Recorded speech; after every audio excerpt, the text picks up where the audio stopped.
Turkinya. Mereka mengadakan perdamaian. Diadakan perdamaian di Davos, sepatutnya peranan ini diambil oleh Pasukan Satu, oleh penjenayah. Mereka penjenayah besar, selepas membunuh umat Islam, dia menjadi hakim. Dan dijemput siapa yang dia ingin jemput, disokong oleh negara yang menyokongnya, kebanyakan negara Arab, termasuk Turki, termasuk Indonesia. Yang bersama dengan penjenayah besar ini untuk menjadi hakim kepada yang dibunuh oleh Israel dengan bantuan mereka oleh data. Yang sepatutnya bangsa satu yang berani, bukan negara yang penjenayah. Dan lebih malang dia latih penjenayah menjadi hakim, Perdana Menteri Israel untuk menjadi ahli keamanan di Davos. Ini nasib Islam, Bapak. Umat Islam hanya melihat 2,3 bilion umat Islam melihat, 58 buah negara Islam melihat penjenayah menjadi hakim. أعوذ بالله من الشيطان الرجيم. Menyentuh satu peristiwa yang berlaku dalam bulan Sya'ban, peristiwa bersejarah yang banyak berlaku, dan kita pilih satu peristiwa, yaitu pertukaran kiblat daripada Masjid Al-Aqsa ke Masjid Al-Haram yang berlaku pada 15 Sya'ban pada tahun kedua Hijriah. Dan mengikut ahli sirah berlaku pada hari Fatwa Zuhur, hari Selasa 15 Sya'ban. Pertukaran kiblat daripada Masjid Al-Aqsa ke Masjid Al-Haram. Dan Allah merakamkan dalam surah Al-Baqarah. A'udzu minasyaitonir rajim. Fada'na taqalluba bis sama. فلنولينك قبلة ترضاها فول وجهك شطر المسجد الحرام وحيثما كنتم فولوا وجهكم شطره وإن الذين أوتوا الكتاب يعلمون أنه الحق من ربهم وما الله بغافل عما يعملون. Surah Nas. Dan kami melihat wajah kamu berbalik-balik ke langit, dan palinglah muka kamu ke arah kiblat yang kamu rela, dan palinglah muka kamu ke arah Masjidil Haram. Di mana kamu berada, maka palinglah wajah kamu ke arah Masjidil Haram. Fa innal ladzina utul kitab, dan orang yang Allah diberikan kitab, la ya'lamuna annahu al-haqq, bahwa pertukaran kiblat itulah yang benar kepada Allah. Wa ma Allahu bil amma ta'malun ya'malun, dan Allah tidak lupa dengan apa yang mereka lakukan. Ini peristiwa besar yang berlaku pada bulan Sya'ban, 15 Sya'ban waktu zuhur. Dan dikatakan dalam satu hadis yang diriwayatkan oleh Imam Bukhari, Rasulullah yusalli nahwa Baitul Maqdis 16 syahra atau 17 syahra. Rasulullah apabila Isra Mi'raj diperuntukkan salat, kiblat pertama kita ialah Masjid Al-Aqsa. Selama 16 bulan ataupun 17 bulan. Kemudian barulah Allah turun ayat tadi, memerintah supaya Rasulullah berpaling ke kiblat yang Rasulullah rindui, Masjid Al-Haram. Sebelum itu Rasulullah jadikan Ka'bah itu di antara baginda salat, Ka'bah di tengah di antara Rasulullah dengan Masjid Al-Aqsa. Sebab Rasulullah sangat rindu dengan Masjid Haram, mudah-mudahan Allah jadikan kiblat, kata sirah, dan Allah telah perintahkan kiblat yang dirindui Rasulullah. Berpalinglah, maka itulah pada nara taqalluba bis sama, dan Rasulullah pun berpaling ke arah Masjidil Haram ketika salat zuhur sedang dilakukan. Pada mulanya Rasulullah, umat Islam, para sahabat menghadap ke arah Jerusalem, ke arah Baitul Maqdis, dan peristiwa ini direkam dalam surah yang indah, dan kita melawat Masjid Qiblatain, di mana tempat lakunya perbedaan tersebut ada kisah. Kisahnya pada satu hari Rasulullah melawat perkampungan Bani Salamah, dan yang menjemput baginda Rasulullah untuk makan di rumahnya itu namanya Ummu Bashir fi Bani Salamah, wa salam lahu ta'aman faja'a zuhur fasalla sallallahu alaihi wasallam bi ashabi bi Masjid Qiblatain al-zuhr falamma salla rak'atan umira an tawajjah ila Ka'bah. Rasulullah langsung lepas diberikan jamuan oleh Mubashir di Bani Salamah. Rasulullah tiba waktu zuhur. Rasulullah pun para sahabatnya duduk salat, pergi solat ke satu tempat, ketika itu berada masjid tempat lapar.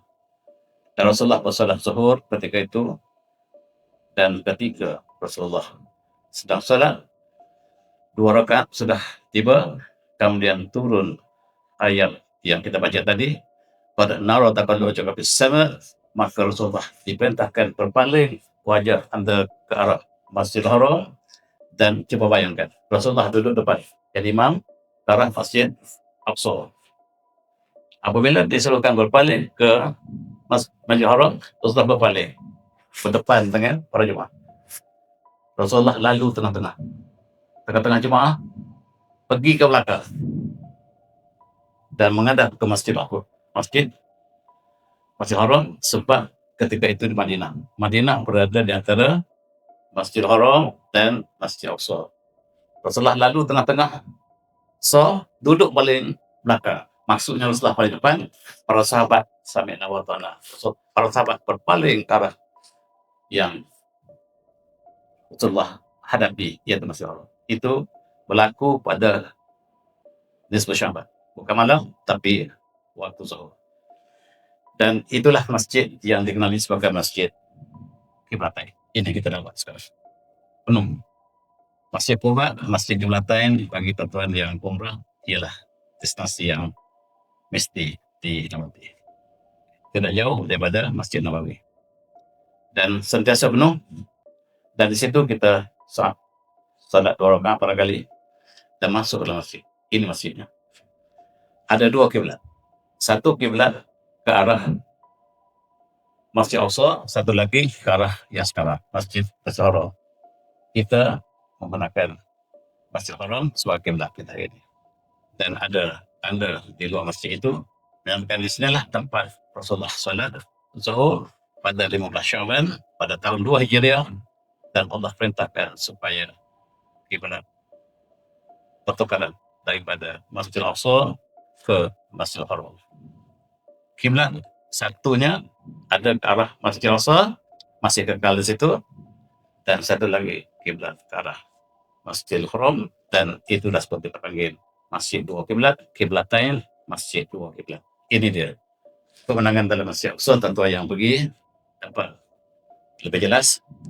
Dan ini ke arah Masjidil Haram, dan ini ke arah Masjid Aqsa. Ada gambaran Masjid Aqsa. Ini ada sekarang kiblat kita, dan secara kebetulan, bukan kebetulan, rencana ilahi. Di antara kiblat lama dengan kiblat baru duduk atas satu garis. Boleh jelas tak? Satu garis. Hampir satu garis. Maksudnya kalau kita lukis garis lurus daripada Masjid Aqsa ke Masjidil Haram melalui Masjid Nabawi ataupun Masjid Qiblatain ataupun Madinah Munawwarah, dia hampir satu garis lurus yang hanyalah 3 derajat. Hanya 3 derajat ke arah timur sikit. Dan seolah-olah betul-betul asalnya ke arah Masjid Aqsa, dan seolah 180 derajat ke arah Masjidil Haram. Dan itu gambarnya kalau kita lukis hampir garis lurus, walaupun tak tepat garis lurus, dengan sedikit perbezaan antara 3 derajat lebih. Itu saja. Ada orang menjadikan 3 derajat itu sebagai error kita untuk menghadap sejauh kiblat. Kalau kita silap 1 degree, besok kita ratusan kilometer.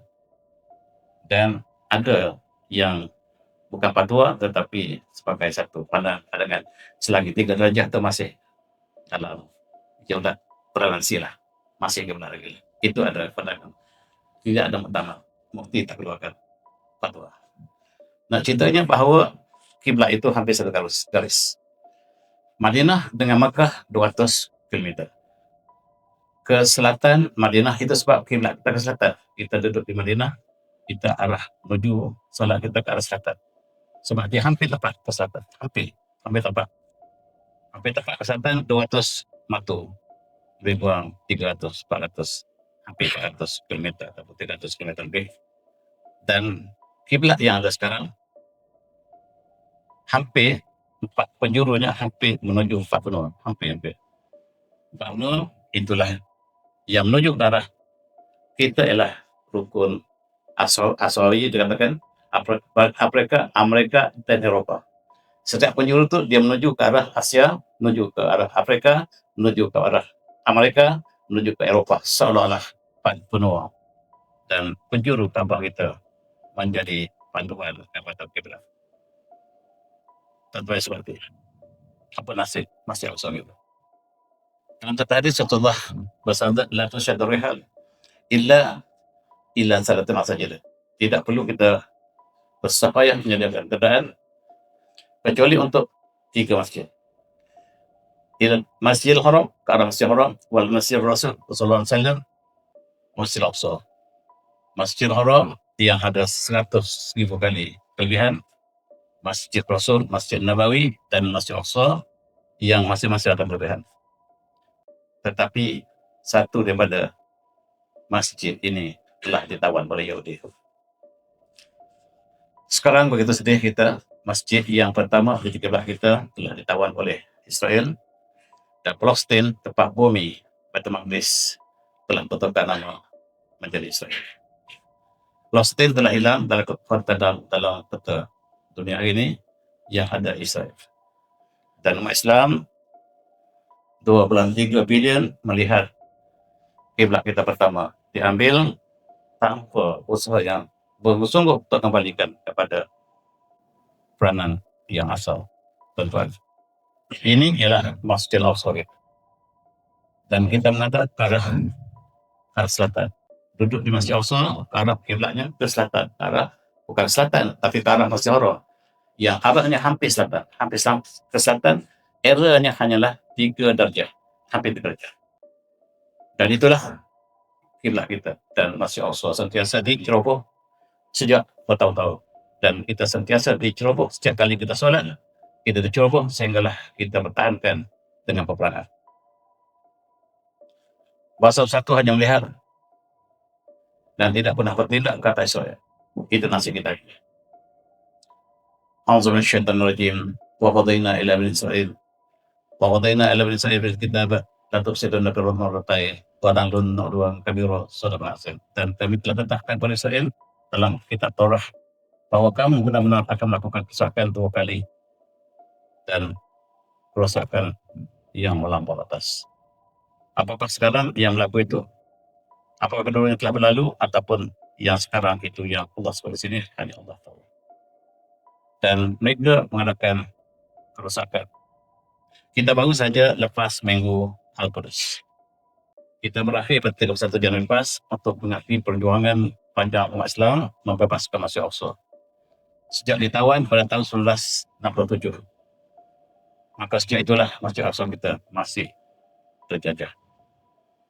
Dan sejak tahun 1948, apabila Palestin telah diceroboh dan diambil oleh Israel, maka selama itulah Masjid Aqsa kita di dalam jajahan yang belum merdeka. Dan bagaimanakah kita ingat umat Islam dibunuh begitu menyedihkan pada tahun 1948. Henry Geni yang kemudiannya dilantik menjadi Pusat Tinggi British di Malaya ialah Yahudi yang ditugas untuk menghancurkan, membunuh Islam selama ramai. Dia telah membunuh sebanyak 750,000 Islam, termasuklah yang dibunuh dan pelarian. Pada tahun 1948, kejayaan yang sangat agung kata British puji Henry Geni sebab berjaya membunuh 750,000 dengan pelarian sekali. Pelarian ke pembunuhan sebanyak 750,000, hampir 1 juta, dan British sangat bergembira menaikkan pangkatnya selepas pembunuhan yang massal ini, dilantik menjadi Pusat yang Tinggi British di Malaya, dan polis kita masih hormati Henry Geni sampai hari. Musuh utama Islam, tuan-tuan semati. Kita mengerti hari Al-Quds ialah untuk mengingat perjuangan yang lama untuk membebaskan. Walaupun umat Islam berada di sekeliling Baitul Maqdis, tetapi hanyalah sebagai buih, teman-teman. Dan lebih dahsyat lagi apabila Israel mengumumkan, sebagaimana kita bincang dalam kuliah sebelum ini, untuk mengambil 100% Palestin, Jordan, Lebanon, Syria 7%, Iraq 5%, dan Arab Saudi juga 3% akan diambil oleh mereka, termasuklah kawasan Sinai dan ke arah utara timur daripada Sungai Nil. Inilah bumi yang mereka klaim, bumi yang mereka ingin dirikan Grand Israel ataupun Israel Kubra. Dan apa yang ada krisis hari ini ialah di atas sebab itu. Dan manusia hari ini menerima penderitaan disebabkan oleh Israel. Dan itulah yang disepakati oleh ahli sejarah dan ahli peperangan. Lebih lagi apabila Perdana Menteri Israel telah mengisytiharkan mereka bersama negara Arab satu jiwa. Bukan negara Arab isytiharkan. Mereka mengatakan, Israel mengatakan, kami dengan Arab bersatu untuk hidup aman damai dan kami akan berada dalam New Middle East. Tidak ada peperangan, kami berdamai dengan seluruh negara Arab yang disebutkan sebagai normalisasi, yaitu semua negara Arab di sekelilingnya yang jauh ini telah mengiktiraf Israel sebagai entiti yang sah, hasil daripada rampasan bumi atas Palestin. Yang sedih ialah kiblat kita pertama, yaitu Masjid Al-Aqsa, dan di situ ada Masjid Al-Aqsa, ada masjid kiblat yang khusus yang menjadi kiblat pertama umat Islam seluruhnya, dan mereka ingin gantikan dengan bangunan baru. Masjid kita akan diruntuh bila-bila masa. Yang datang untuk pertahankan adalah pemuda-pemuda yang sedikit ini. Kita ulang sedikit, dan pemuda-pemuda ini masih berjuang sampai hari ini. Ada yang sudah syahid. Minal mu'minin rijalun sadaqu ma'adullah.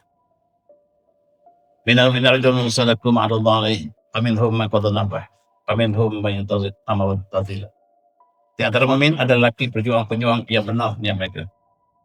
Yang mereka berjanji untuk syahid kepada Allah sebahagian mereka telah menerima cita-cita mereka, dan sebahagian sedang menunggu giliran, dan mereka tidak akan menggantikan, menukar niat untuk syahadat. Mereka telah pergi, perjuangan diteruskan. Rakyat biasa awam di Gaza telah 71,000 yang telah terkorban. Ini catatan yang resmi. Ini data lama. 71,000 yang disetujui oleh Israel dan Gaza tanpa sebarang kesalahan, kerana pertahankan mereka dibunuh, dan itulah nasib aslam. Tuan-tuan yang mati, akhirnya mereka mengadakan perdamaian. Diadakan perdamaian di Davos. Sepatutnya peranan ini diambil oleh Barisan 1. Barisan 1 tidak melakukan tugas. Diambil oleh siapa, tuan-tuan? Oleh penjenayah. Mereka penjenayah besar. Selepas membunuh umat Islam, dia menjadi hakim. Dan dijemput siapa yang dia ingin jemput, dan dia membuat keputusan untuk menamakan perjuangan Hamas. Disokong oleh negara yang menyokongnya, kebanyakan negara Arab, termasuk Turki, termasuk Indonesia, yang bersama dengan penjenayah besar ini untuk menjadi hakim kepada Gaza yang dibunuh oleh Israel dengan bantuan mereka. Boleh datang. Yang sepatutnya Barisan 1 yang berperanan ini, bukan negara yang penjenayah. Dan lebih malang, dia lantik penjenayah menjadi hakim. Dia melantik Perdana Menteri Israel untuk menjadi ahli keamanan di Davos. Ini nasib Islam, Bapak. Umat Islam hanya melihat. 2/3 bilion umat Islam melihat. 58 buah negara Islam melihat. Terkepil-kepil. Penjenayah menjadi hakim. 2 penjenayah besar menjadi hakim kepada umat Islam yang mereka bunuh.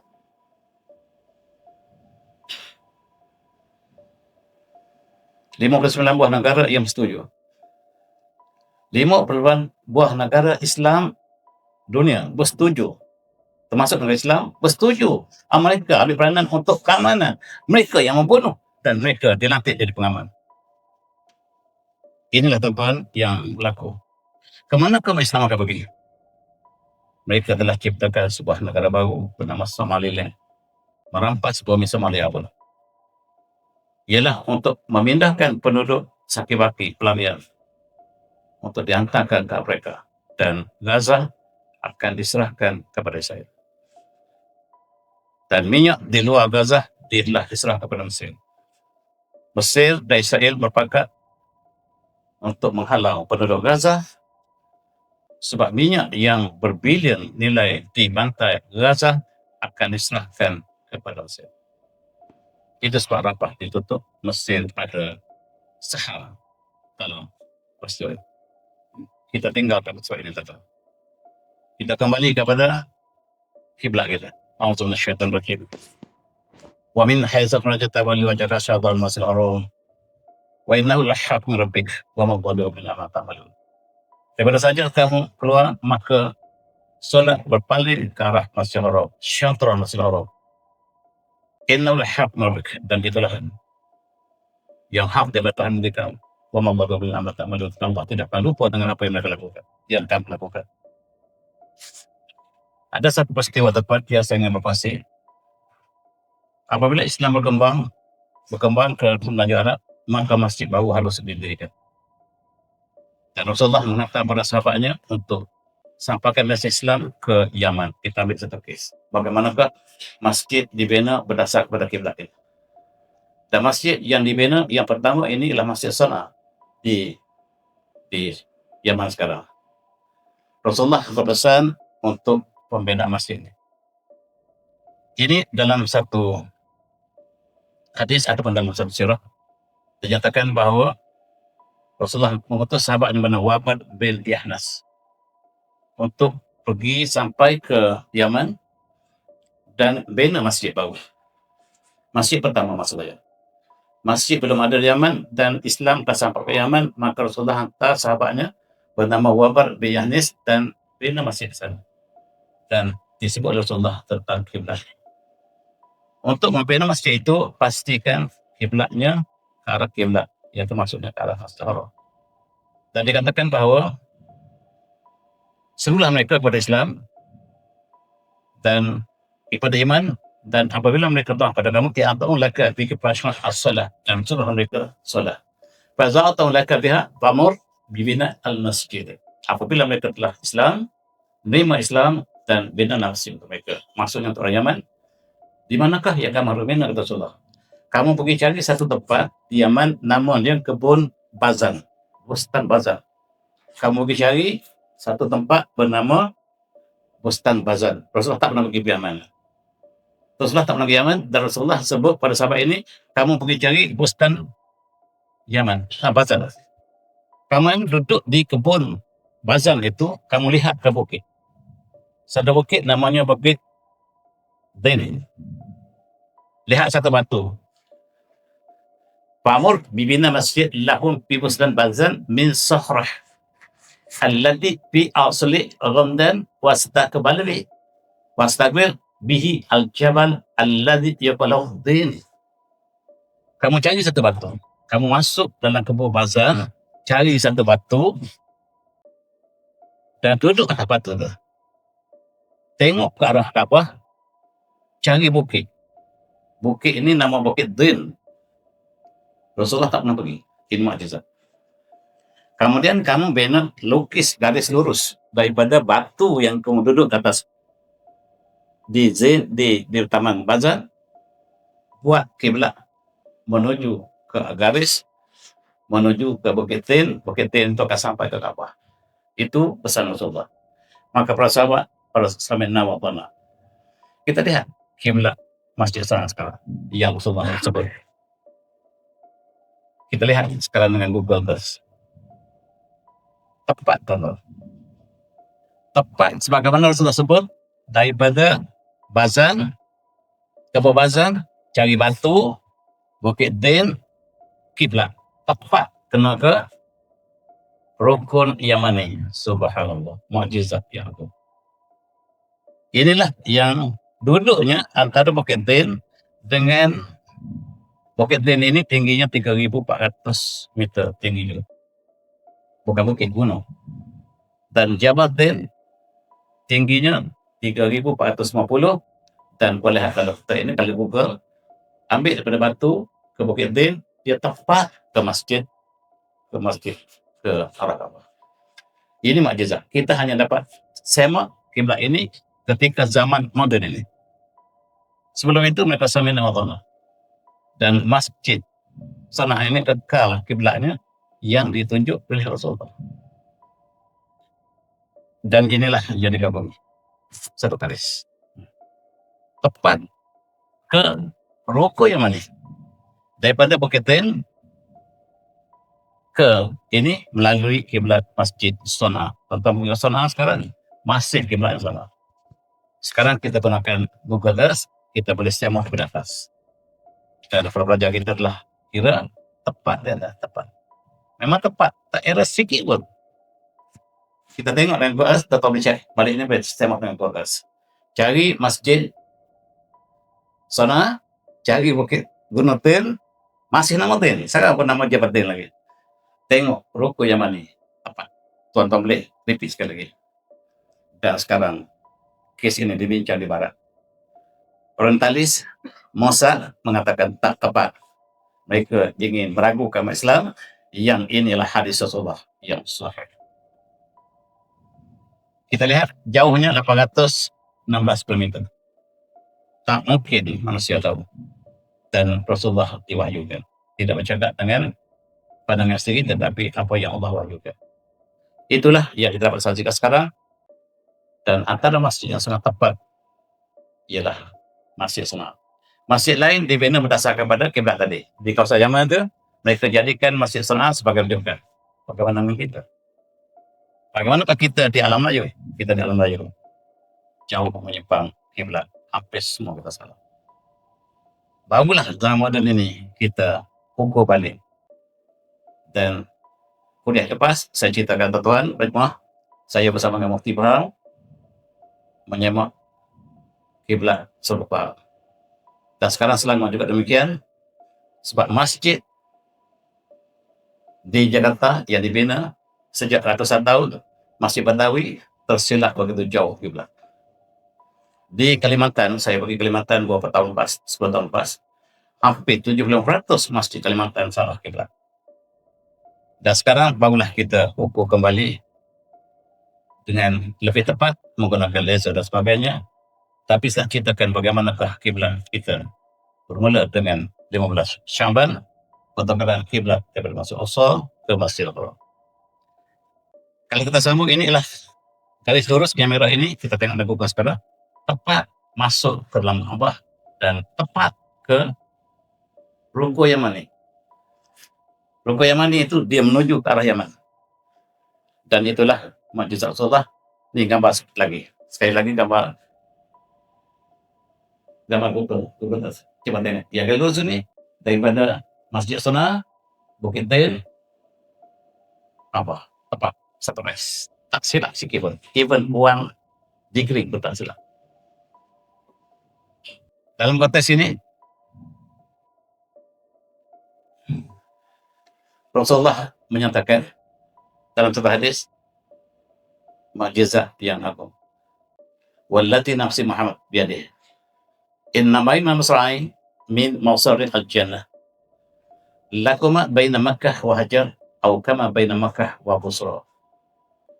Rasulullah memberi berita gembira bahawa pintu surga yang disediakan kepada kamu di akhirat nanti. Masarah ini saya rasa pintu. Ataupun ini. Dua maksud pintu ini. Masarah ini daripada dua ruang pintu ini, luasnya pintu masuk ke surga ini seluas jarak daripada Mekah ke Hajar ataupun daripada Mekah ke Busra. Tuan-tuan tahu Mekah ke Hajar tu di Kuwait, di kota sekarang. Dan Busra ni di Syam. Rasulullah kata luas pintu syurga itulah. Subhanallah, syurga luas apa? Berapa ratus kilometer.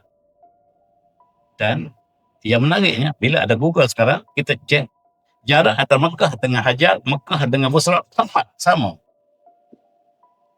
Rasulullah tidak bercakap dengan diri dia. Dia cakap dengan wahyu yang Allah berikan.